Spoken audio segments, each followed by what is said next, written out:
The tension inside the 60-minute studio was thick enough to slice through. The lighting crew adjusted their panels, the producer counted down in hushed tones, and Anderson Cooper gave his usual poised smile as cameras began to roll. Across from him sat Samuel L. Jackson, a living legend, a man whose presence filled a room even when he wasn't saying a word.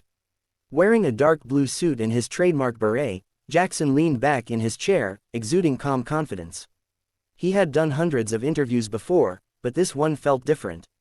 The conversation started on a high note. Anderson opened with warmth, praising Jackson's 5-decade-long career, his box office dominance, and his influence on generations of actors. Jackson smiled and nodded humbly, offering quick quips that had the crew chuckling off camera. They talked about his early days on stage, the grind of theater life, and his breakout role in Pulp Fiction. But as Anderson's tone shifted from admiration to analysis, the mood began to subtly change. "You've played some of the most intense, commanding characters in cinema," Anderson said, leaning forward. "Do you ever feel like that intensity follows you off-screen?" Jackson laughed, shaking his head. "People think I'm walking around yelling, 'Say what again?' all day," he said with a grin. "But nah, man, I'm chill.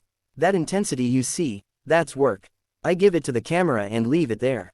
Anderson smiled politely, but he wasn't satisfied. "Still," he continued, "some people have suggested that your real-life persona mirrors those roles, fiery, direct, sometimes even intimidating. Do you think that reputation helps or hurts you?" Jackson's expression cooled, his tone lowered slightly. "I think that reputation comes from people who can't handle honesty," he replied. "I don't sugarcoat things. I don't have time to play polite when something's wrong." The studio grew still. Anderson nodded slowly, sensing the opening to push further. "When you speak out about Hollywood, politics, race, some critics say your words can be, well, divisive. Do you ever worry about that overshadowing your legacy?" There it was, the spark. Jackson's smile faded. He stared at Anderson for a long moment, his silence filling the room more than words ever could. "Divisive," he said finally. "That's a fancy word for uncomfortable. I speak truths that make some people squirm, that's all." Anderson adjusted in his seat, keeping his voice measured. "But don't you think there's a difference between being outspoken and being confrontational?" Jackson leaned forward now, his elbows on his knees.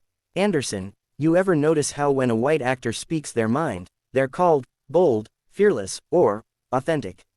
But when I say something real, suddenly I'm confrontational." The room tensed. Anderson blinked, maintaining his composure. "I think people what?" Jackson cut in sharply. "People can't handle hearing the truth from me. I've been in this industry long enough to know how this works.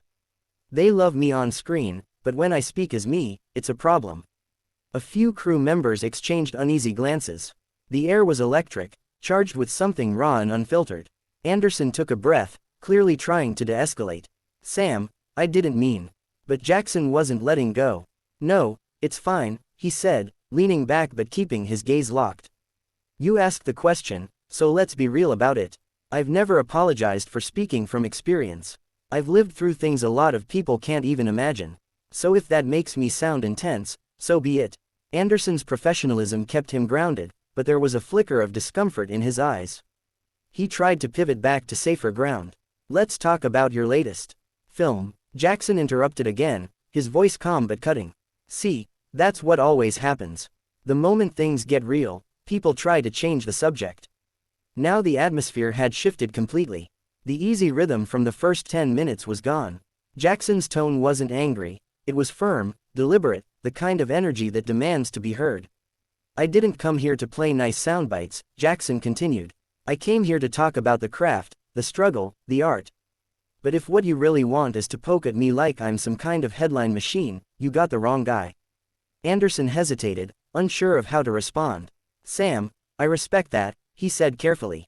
"But as a journalist, Jackson stood up. The movement was so sudden that it startled even the cameraman. He pulled off his mic, his tone final. "I've said what I needed to say. You've got your story." "Wait, Sam," Anderson began, but it was too late. Jackson straightened his jacket, gave a curt nod, and walked off set. The echo of his footsteps lingered as the studio doors swung shut behind him. The crew was frozen in silence.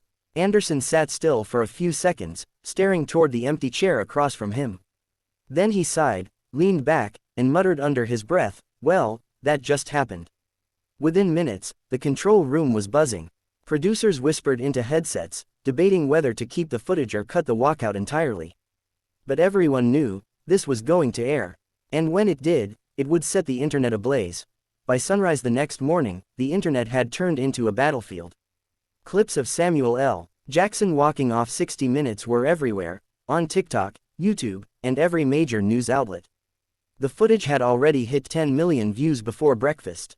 Hashtags like hashtag Samuel L. Jackson walks off, hashtag Anderson vs. Jackson, and hashtag Unfiltered Sam trended simultaneously across platforms. The short clip, less than a minute long, captured everything: Jackson's cold stare, his measured words, and his silent, powerful exit. Fans immediately split into camps. Some praised Jackson for standing his ground and calling out what they saw as double standards in Hollywood. Others accused him of overreacting and being too sensitive for a seasoned professional.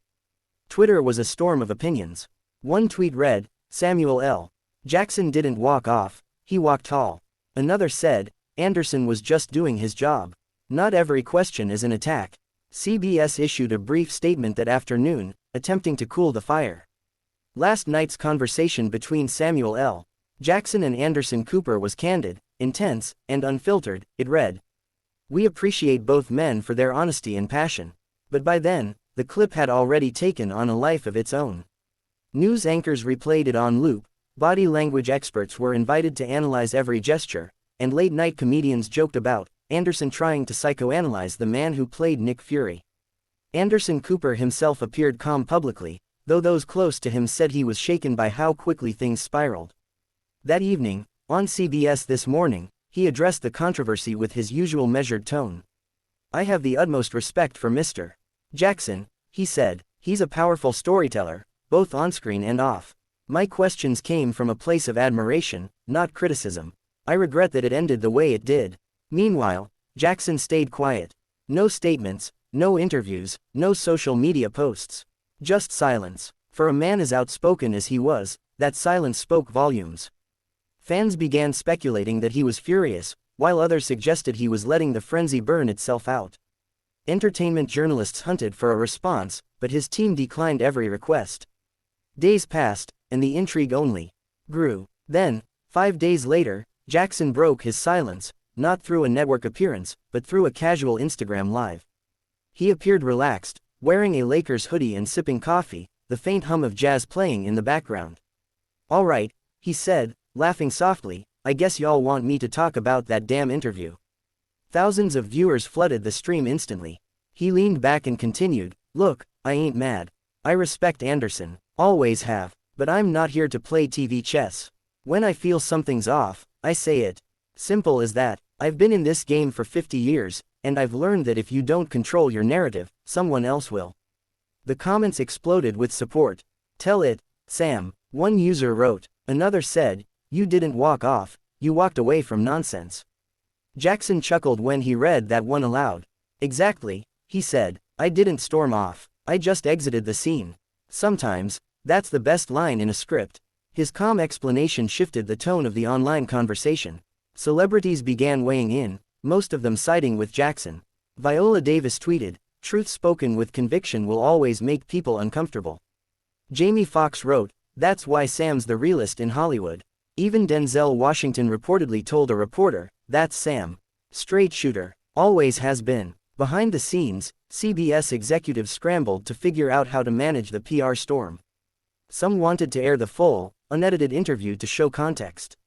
Others feared that would reignite the debate. Ultimately, the network decided to release a longer version online, a risky move that paid off. The full footage revealed that Anderson hadn't been aggressive, and Jackson hadn't shouted. It was, in truth, a nuanced and human exchange between two strong-minded men from very different worlds. After the extended clip aired, the tide shifted again. Viewers began to see the complexity of the moment. Some admitted they'd misjudged Jackson, others doubled down in their admiration. Think pieces appeared everywhere, with headlines like, "When Truth Meets Television, the Samuel L. Jackson Moment America Needed," and "Anderson Cooper and the Art of Pushing Too Far." A week later, Anderson reportedly sent Jackson a private message. Sources close to the show revealed the text, No hard feelings. I respect you more than ever. Jackson's response came just an hour later, short, to the point, and perfectly in character. All good, brother. The two men haven't spoken publicly about it since, but their teams confirmed there's no lingering bad blood. In fact, whispers began circulating that they might even reunite for a follow-up conversation, this time on Jackson's terms. In the end, the moment did more than spark controversy. It sparked conversation about authenticity, race, and how easily the truth can be distorted in the age of viral clips. And while others would have backtracked or apologized to smooth things over, Samuel L. Jackson did what he's always done, stood firm in who he was. Somewhere in Los Angeles, as the internet continued debating his every word, Jackson probably leaned back in his chair with a grin and said to himself, "That's show business, baby."